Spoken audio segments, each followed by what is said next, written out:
Hello, my darlings. So if if you're seeing this, this is for you. So I did a card reading for the collective around this season. It's December right now when I'm recording this, and just what do we need to hear as we move into Yule, as we move into winter, as we move into this last month of the Gregorian calendar, right? As we move towards a new year, a new beginning. And so it's really, I pre-shuffled some stuff and some things fell out and I thought it was really potent. So I wanted to share that with you.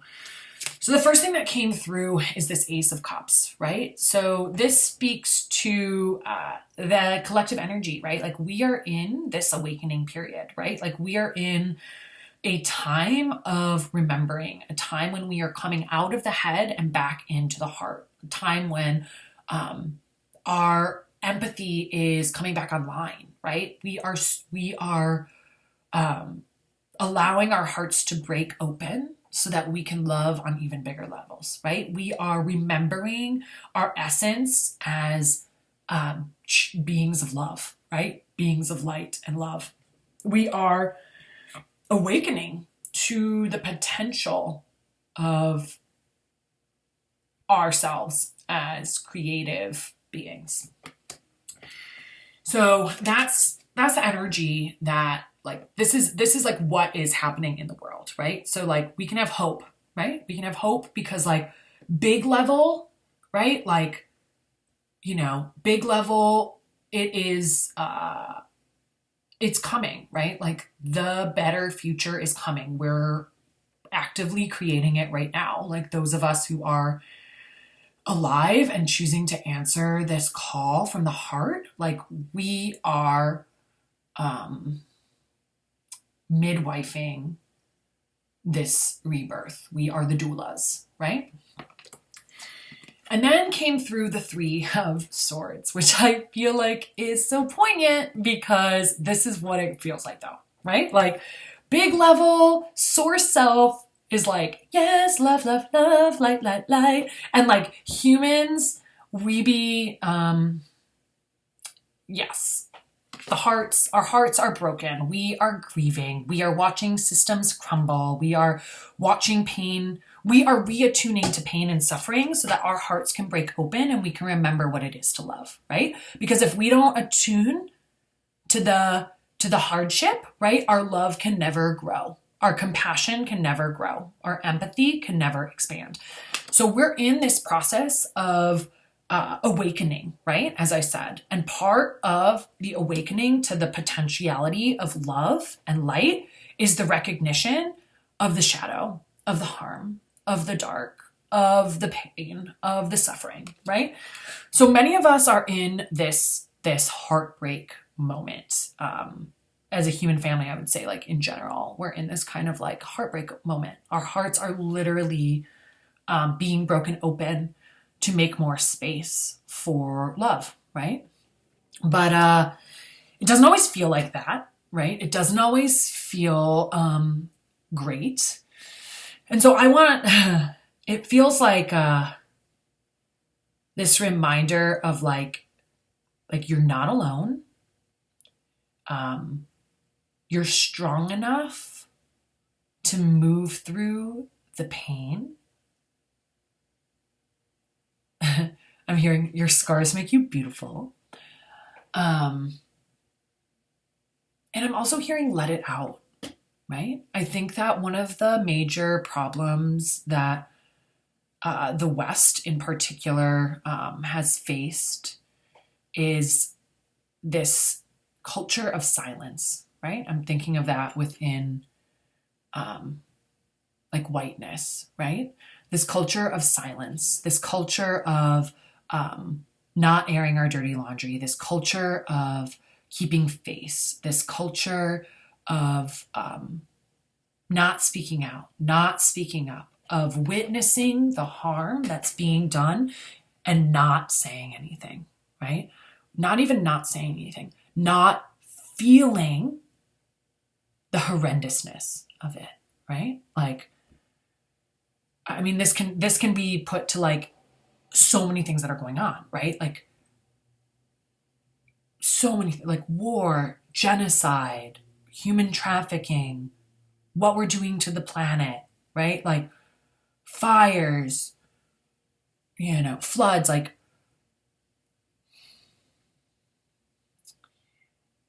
there is an invitation, and not just an invitation, a need for us as a collective, as a human family, to feel it, to feel the pain, to feel the hardship, whether that is like, right, and like take this however it is speaking to you, right? Because this could mean like, like witnessing the bigness that's going on a global scale. But this could also mean like holding space on like an individual scale for like the pain and the trauma that you have gone through in life, that you might have caused in life, that your ancestors went through or caused, right? And sitting with that, metabolizing that, processing that, witnessing that, right? Like it's so poignant that the person in this card is like in that like scream wail moment, because like that's the energy we need to reclaim if we want to like that's the balancing force of these two things, right? Is like to have a big, open, loving heart means that like when we see fucked up shit, like our hearts are breaking. We're like falling to our knees and wailing, right? That we are grieving on a real level, right? So that feels like the energy right now of the world, right? Is like this simultaneous, like love is expanding, but also like, oh my gosh, all the pain, all the harms. And so, yeah, like just know that like you're not alone, and that like if you are here on the planet right now, like you like volunteered. You were like, oh, some shit's going down, count me in, right? Like, oh, we're like doing some big work there. Yeah, count me in, right? So like you are completely capable. You were born for this. You were made for this. And the affirmation of that comes with the next two cards that came out. Queen of Cups and Queen of Wands, right? We, through this process of like heartbreak and heart opening, we are reclaiming our intuitive powers. We are reclaiming our magic, our priestess nature, right? We are reclaiming our divinity. And as we are reclaiming our intuition, we are also reclaiming our power to create, our sovereign power to create, the delight that we get to feel as creator beings in the world, right? Like we are so powerful. We are so powerful.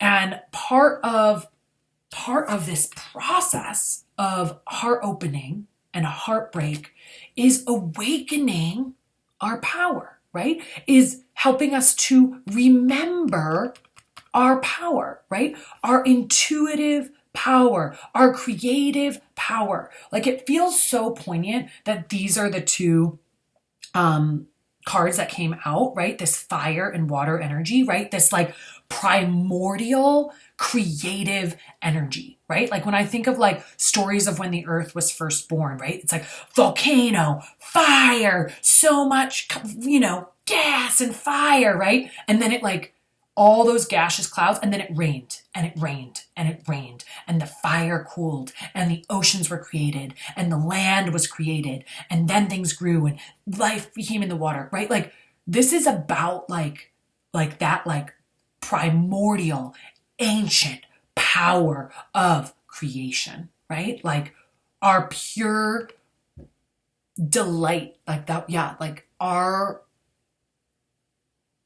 destiny, right? Like as creative beings, like that's part of what our like magic is as humans, right? Is like we are creators, right? Like especially compared to like any of the other animals on earth, right? Like we are prolific with our creations. Like we have an abundance of creations, right? Whether it is like tangible, right? Like water systems and roads and buildings and glass and houses and blah, or whether it's like, poetry and art and music, right? Like we are prolific as creative beings.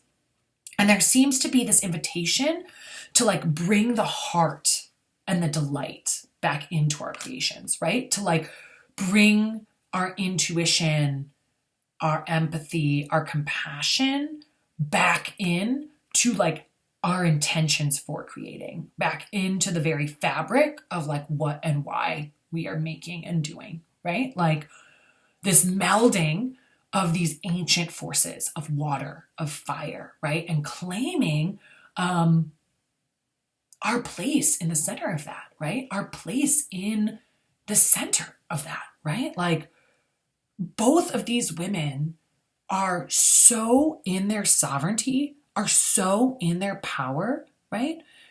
And we get to have that too, right? That's what we came here for, right? Part of this process of facing forward and sharing love and compassion, right? Part of that process is about that reclamation, right? Of our divine creative potential. And the last card that came up was this 10 of Cups, right? Which feels like just confirmation of the bliss, of the joy, of the promise of goodness that will come to us through this reclamation process, through this work, right? That like, yes, it feels hard, right? And like, maybe this feels like really inaccessible. Like, how am I going? Who am I to, right?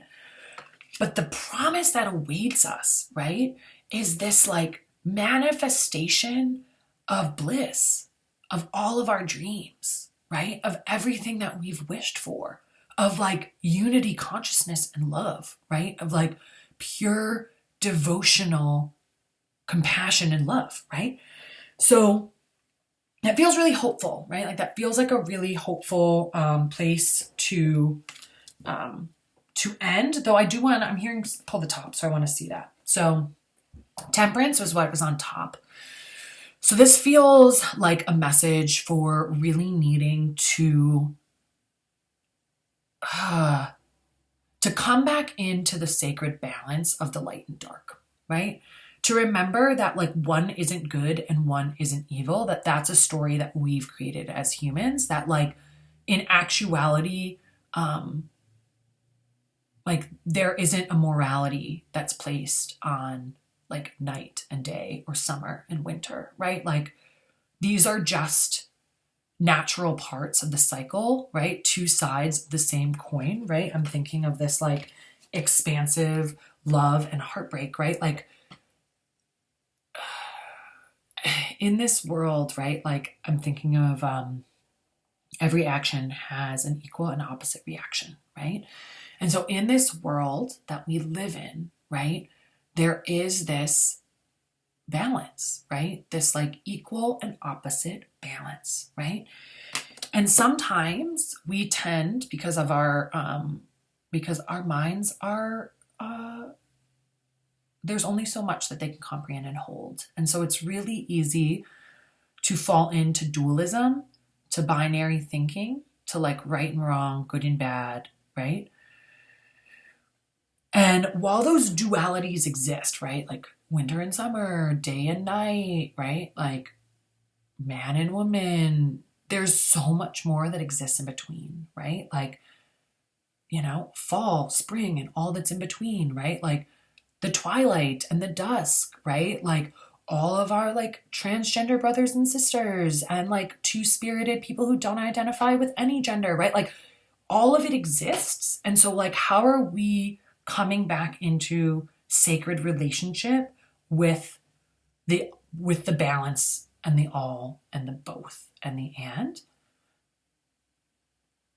There also seems, especially just because of like how this card is presenting, there seems like a huge invitation to call on like angelic beings of light, to call on our spirit guides, to call on our ancestors, our light beings in this process, right? In this process of, you know, awakening and claiming our sovereignty, in this process of, you know, heart opening and heartbreak. Like, there are forces larger than us that are here wanting, waiting for an invitation to support us. And so if you are deep in a space of this, there is an urging, an invitation to open yourself to receive divine support, right? In whatever way that looks like for you, right? So if you're not like super connected with deities, like maybe that divine support is coming from leaning against a tree. Maybe that divine support finds you through the lyrics of a song, right? But I invite you, because if you are still watching this, then this message is definitely for you, right? I invite you to call on your non-physical team to come and support you. Your guides, your ancestors, your animal allies, your angels, literally like whatever kind of, whatever feels most like resonant to you, like start a practice of inviting in that help. Because again, we are sovereign. We have free will. And so they're not going to help us unless we ask, right? We are not going to get the help that we need unless we're willing to ask and receive. You are a sovereign being. You are omnipotent and powerful as fuck, right? And there are so many other omnipotent and powerful as fuck beings that are here to support you in whatever way that you want or need, because they want this dream for us, right? Like they want this blissful, loving, sacred future for us. And so they're here to support us. They're here to support us. All right, my friends. Well, that's the message for today. If this resonated with you, please feel free to like, subscribe if you haven't, drop me a comment, let me know how this landed with you. If you have specific questions, let me know. I'll do some readings on different questions that are coming up in the collective, different things that we're struggling with. And yeah, again, like the last thing I want to just say is like, remember, like this is happening for you, not to you, right? This is happening for you. This is happening so that you can step back into your sovereignty, so that you can have this future that you dream of, right? Like all the things that you need and want that you didn't even know were possible, right? Like it's here for you. It's waiting for you to claim it. So let's claim it, my friends. Heck yeah. Bye now.